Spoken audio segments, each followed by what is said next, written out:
And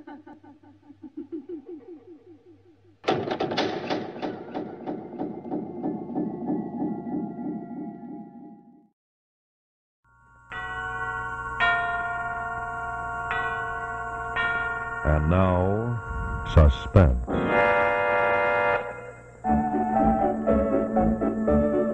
Your host is Autolite, world's largest independent manufacturer of automotive electrical equipment. Producer of over 400 products for cars, trucks, tractors, airplanes, and boats in 28 plants from coast to coast. Autolite makes a complete line of ignition-engineered standard and resistor-type spark plugs and dependable Autolite stay-full batteries. Other products made by Autolite include horns, electric windshield wipers, relays, ignition coils, and batteries. Then there's spark plug wire, battery cable, starting motors, distributors, generators, instruments and gauges, and a complete line of ignition-engineered Autolite spark plugs. In addition, there are bullseye seal beam headlights, fuel pumps, bumpers, and hubcaps. So remember, from bumper to tail light, you're always right with Autolite.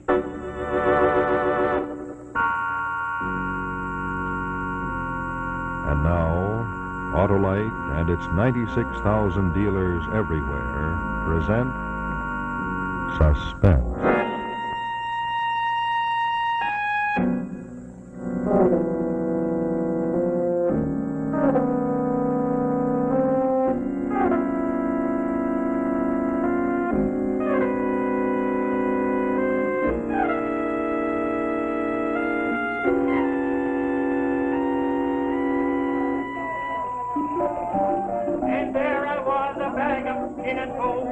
Lying on the banks of the river Orinoco with an arrow wound in my boot. It was then as I lay in the valley of the shadow, that my glazed eye happened to notice a curious unknown plant sprouting by my side. I stretched out my shrunken hand. I was starving with hunger. I broke off a sprig and chewed it down. Then, lo and behold, the miracle. Believe it or not, within 15 minutes, the fever had left me, and I was a new man. Yes, my friends, manna fell from the blessed sky. For there, within my grasp, I held a panacea to end all human ailments. I prudently gathered an armful of the precious herb and reached civilization. Ever since that happy day, it has been my mission to manufacture it in the form of pills and sell it in the marketplaces of England. Now here within this little bottle is the distilled elixir, which we may purchase for the price of only 1 shilling a box. Now who will be the first buyer? 1 shilling is the price.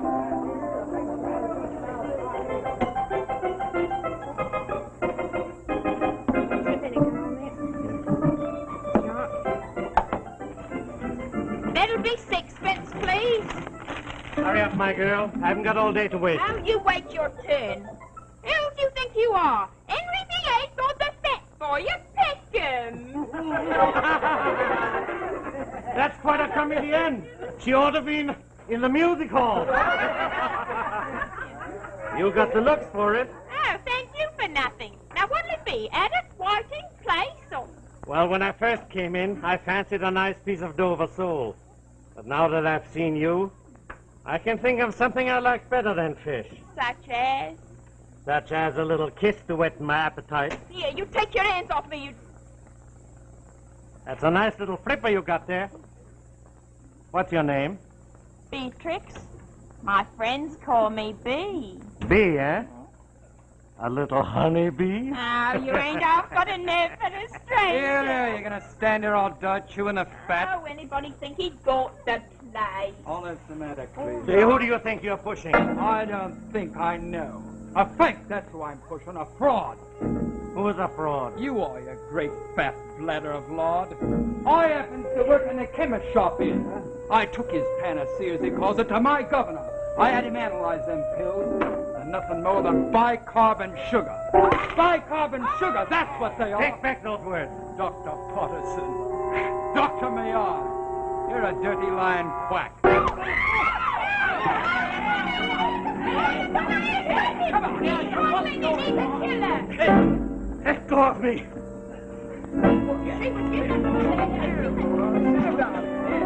Easy now. Good riddance. He stole his last pill in Hollingford. Dr. Blasted Potterson. That's right, now you drink that up. That's a good one. And here within this little bottle is the distilled elixir, which you may purchase for the price of 1 shilling a bottle. Now, who will be the first? Who will be the first customer?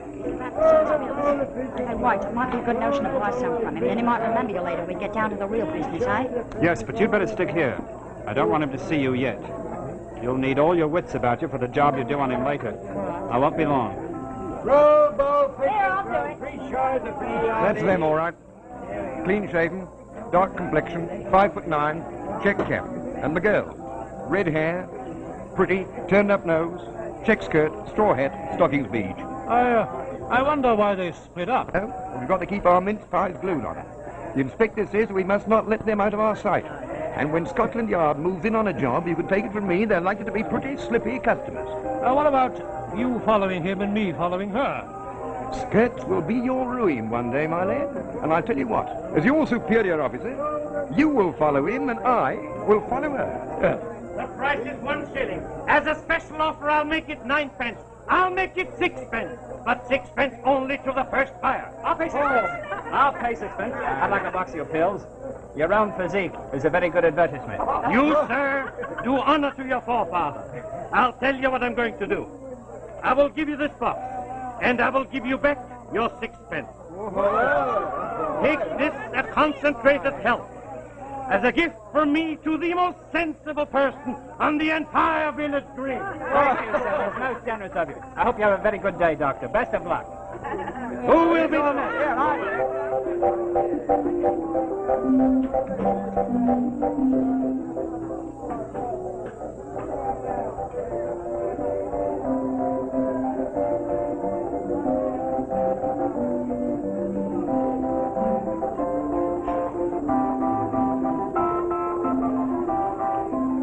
Well, I think I got his attention all right. He'll remember me. Good, let's go over to the Crown Boys. They're set to be there within the hour. Come on.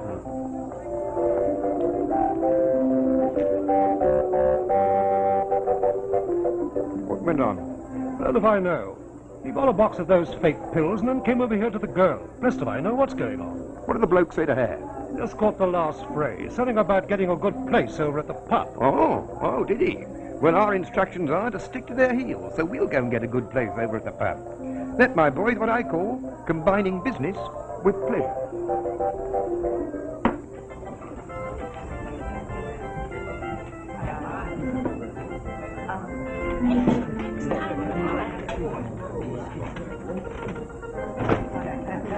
Hi, Mom.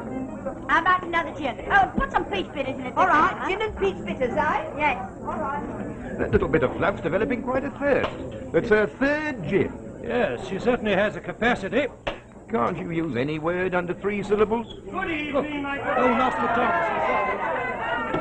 Good evening, Martell. As per usual, double Martell and dry ginger. Yeah, Mum, I'll save you the trouble of my drink. All right. Oh, I'm sorry. Thirsty weather, eh? Yes, a bit too thirsty for me. Well, you're in the best place in the world to put that right. Yes, it'd be better off if only buy me another drink. Won't he? No, not him. He's afraid I'll get drunk. Now I asked you, do I look the type of woman to you who gets drunk? I should say not. Here, have a drink on me if your fella's too mean to give you one. Hush, be quiet. He might hear you. Then he'd knock you down. Who, him? Yes. Don't tell me this is your consort. I seem to know the face. I was your first customer. Why, of course. The most sensible man in Gladwin. You sure showed a lot of sense to pick this high-stepping filly for your wife. I suppose I did. Better watch out. Somebody might steal her from you. You'll join us in a drink, won't you? Yes, don't mind if I do, thank you. I'll have a bitter.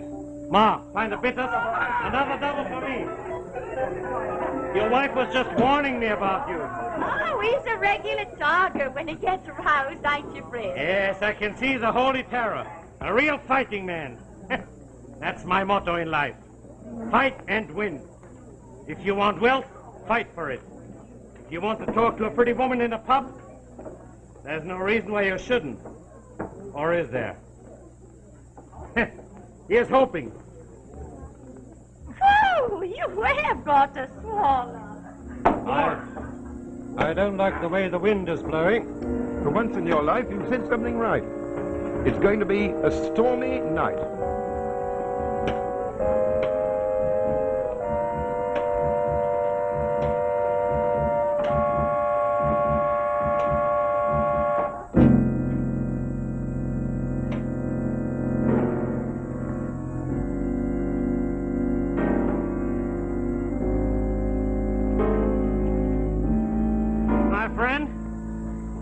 I tell you, if you want something and you're a real man in the fullest sense of the word, you'll take it. I make my own rules in life. Here, feel that muscle. It's strong as iron. I wager I could kill a man with one blow of my fist tonight if I was driven to. Can I? Well, I wouldn't want to get in a fight with you, my lad. My dear, you'll never have to be afraid of me in that respect. I've never raised my hand against a woman in my entire life. But if it's a man I'm up against... What would you do, Doctor? Do? That wouldn't be nice for a woman to know. What's so funny? You weren't funny, that's what. We ain't all fools, you know, even if we do buy you sugar and soap pills. What do you mean? You're a bragger, that's what you are. I'll wager that you've never done anything in your own life. I'll tell you, when I was attacked at the Amazon by wild Indians with poison darts, I put 3 of them to sleep with my bare fist. They're foreign places. It's here what matters. My wife's quite right. If you was to kill a man in England with your bare fists, you'd be caught by the police and you'd swing within 3 months. You're afraid of the coppers. I would be, if I committed murder. Murder? Who in the name of 10,000 devils is talking about murder? I still say, if you're a real man, you're not afraid of the police or anything else in the entire world. Here, Ma, fill her up. Then it's your creed, Doctor, that if a man has courage, he can commit murder and not be found out, eh? Ah, certainly. What do you think happens if a fellow pulls a really well-planned affair? Coppers don't cop him, that's all. Rum. They are not even called in. The verdict is accident or suicide. Sounds like if I ever wanted to kill anyone, I could come to you for advice, eh, Doctor? I flatter myself I could tell her a point or two. And I don't think I could ever kill anyone. Not that there aren't people who deserve to be under the sod. One in particular. Whenever I think of him, my blood goes all curdled like inside of me. Rolling in wealth he is and did me out of my share of my father's will. Every time I see him stepping into his first-class carriage, I'd like to bash his smug dial to a pulp. That's good, Willie. I'm glad you have some real red blood trickling through your veins. Anyhow, I doubt if even you could tell me how to get rid of this blackguard. He's so scared of burglars, nobody could ever get into his house. If you can't kill him in his house, kill him in the street. What's so funny about that, Mr. Know-It-All? I'll tell you that you couldn't no more knock off this fella any better than my husband could. Ah, there's always a way. There's always a way. All right, then. Tell us the way.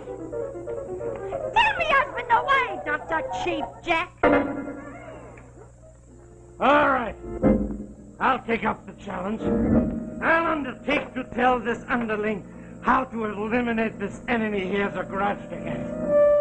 But first I must know who the victim is going to be.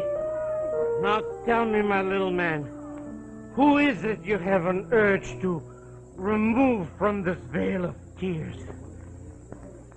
I'd like to murder my brother.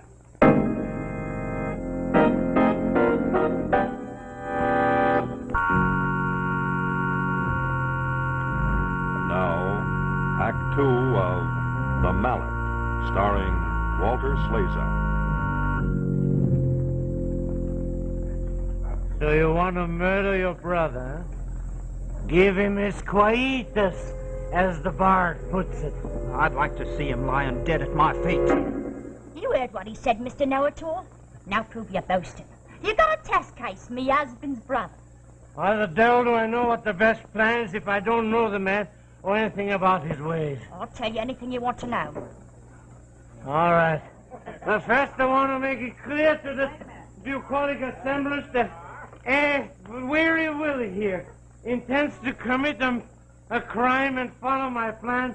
I'm in no way responsible. Now, is that clear? Now, tell me, Weary Willie, where does that black-hearted brother of yours live? Millport. That's 6 stations from Gladwin here. If I remember, you mentioned something about his traveling first class in a train. Why, he lives in a house like a mansion and has a couple of Rolls Royces. Made his fortune doing other people down here. Wait a minute, if he has a couple of Rolls Royces, why would he bother to travel in a train? Because he's a flaming miser, that's why. Because the railway fare is cheaper than petrol. Phooey. But it's easy. It's easy. The man's got to be killed on a train. How? Tell me, is this creature a man of habit? He runs his life like clockwork. Catches at 9 o'clock in the morning, sits in his office all day, and takes at 6:30 back home. It's easy. You've got to board his train, go in the next compartment, make sure both compartments are empty. Most likely they will be if he travels first class. Then what do? I suppose you strolls in as bold as brass and you strangles him with your bare hands. The way you do the natives and the Amazons, eh? Wrong again, Mrs. Clever. You gotta use a weapon. Oh, a weapon, eh? He means what the police calls a blunt instrument, Ducky. I get you. It's a golf club or a croquet mallet, eh? No, it's too big. People would notice it. A carpenter's mallet might be more to the point. I'm a carpenter myself by trade. There's a little mallet, about so big we sometimes work with. That'd be a handy thing to beat out somebody's brains with. That's it. A small-sized mallet is just the thing. All right, Doc. So you've got your weapon. You're in the train, by yourself. The man I want to kill, my brother, is in the next compartment. So what? What do you do next? I'll tell you.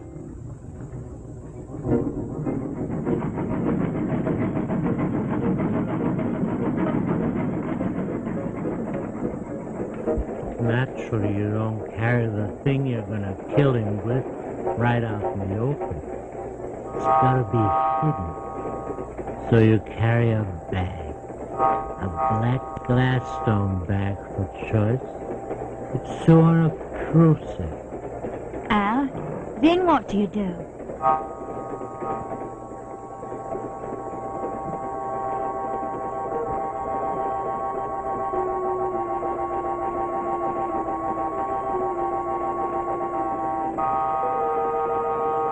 You gotta know your journey, every yard of it. You've been over it again and again. You know every house, every landmark, even in the dark. All right. So you goes in the corridor and waits. You knows the route. But tell me, what's the point of the waiting? Yes, why don't you dash in and finish him off pronto? The sooner the better, I'd have thought. That's just where you'd hang, Weary Willie, and I wouldn't. You know, it's night, but still people are always watching trains. Little kids from back windows. You gotta wait your opportunity when no one can see you. And where might that be? There's a good-sized hill between Tweedler's Station and Oxney Flitch. That's right, Doctor. Now, how does the train go through a hill, huh? It doesn't climb over it. The tunnel, of course, the tunnel. That's a brilliant stroke, Doctor. Did he get it?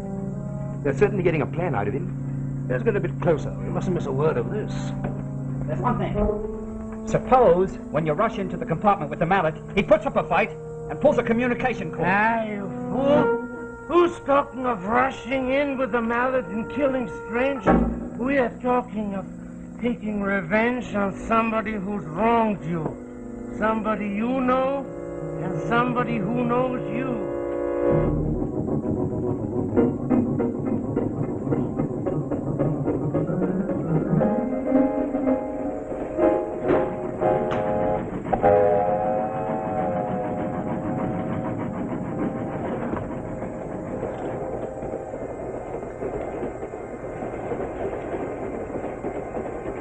Oh, you. When have you taken the traveling first class? I've had a bit of luck. Fortune smiled at me at Ascot. I won £3,000. What are you going to do with it? Blow it all back to the bookies? Oh, no. I've seen the light. I've learned my lesson. I'm going to buy me a little tobacco business. Well, I'm very glad to hear it. For my sake, as well as yours. From now on, perhaps you won't keep pestering me for cash. And drop this ridiculous notion that I've cheated you. I will never disturb your peace again. From this day forth, I promise. You can sleep sound.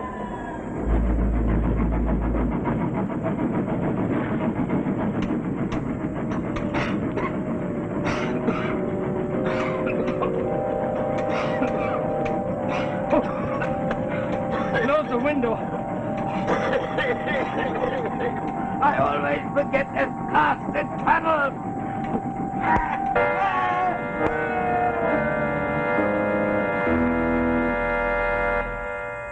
That seems pretty watertight, Algernon. And neat, to say the least of it. Most ingenious. Now comes the real problem. You've killed a man. Nobody's seen you. But what do you do with the body? That's been the downfall of most criminals. Hi, you ain't so dumb after all, Fred. And you ain't out of the woods yet, Dr. Cheap Jack. What do you do with the body? Ah, you all got the brains of gnats. Naturally, you've got to dispose of the body. That's easy to any man of brains. No, isn't there a river to cross with a big bridge just before you come to Oxley Flint Station? That's right, Doctor. Well, come on, you little liver sheep. Use the imagination. The train crosses the bridge. You open the door. You pick up the body. And you throw it out the window. It's down into the river. It's a 20-foot drop. With rocks. They find the body. Poor fellow. He had an accident. Smashed his head against the rocks. Now is that a good plan? Now is that a good plan? Foolproof! Foolproof, you win the argument. And now perhaps you'll have a last drink for the road with me and Nellie. We must be on our... No, everybody has a drink on me. The drink's on me, Ma Farrah. You know, Doctor, I've been thinking. Your plan ain't so foolproof after all. There's a flaw in your ointment, so to speak. What flaw? The mallet, Doctor. What about the melon? You can't throw it into the river afterwards. It might be washed ashore somewhere. My old gal's got you there. The mallet. The mallet. The mallet, Doctor. Tell us, what would you do with it, the mallet? The mallet. The melon. Isn't there a slag heap just by the gas works? An incinerator where they burn the rubbish? It's right, love, there is, right beside the railway line. There's your answer. You take the mallet, you throw it on the slag heap, and in 2 minutes it's burned to a cinder. So that's how you did it, Partisan. You haven't been telling me how to kill my imaginary brother. You've been reliving a crime you committed yourself. What are you talking about? I have suspected it ever since we found that half-burned mallet on the slag heap. Parker Partisan, alias Richard Morley, I arrest you for the murder of Alderman David Raines on the night of December 12, 1910.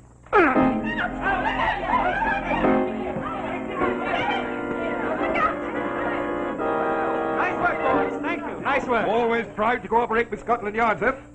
Who the devil are you? Scotland Yard. I'm a detective, and this is my wife. May you both rot in. That will be your privilege, Partisan. And incidentally, I don't accept gifts from murderers. Here is your life-giving herb, although I don't think it will do you much good when you're dangling from the end of a rope. Take him away. All right, Prince in the house.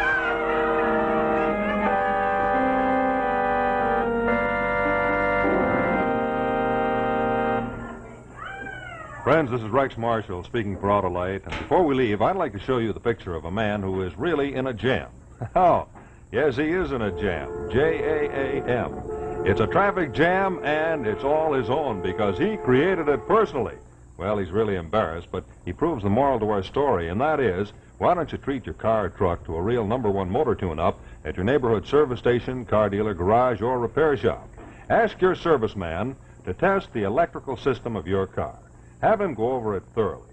The coil, the generator, the distributor, the battery, and the wiring. And if your car needs replacement parts, ask for and insist on original factory parts exactly like those that were installed by the manufacturer. You know, all Autolite parts are original factory parts, engineered to fit together perfectly, work together perfectly, because they're a perfect team. So don't accept electrical parts supposed to be as good. Ask for and insist on Autolite original factory parts. And remember, from bumper to tail light, you're always right with Autolite. Portions of this program were mechanically reproduced. Heartwarming story of suspense, Dancing Dan's Christmas by Damon Runyon. This is CBS, the Columbia Broadcasting System.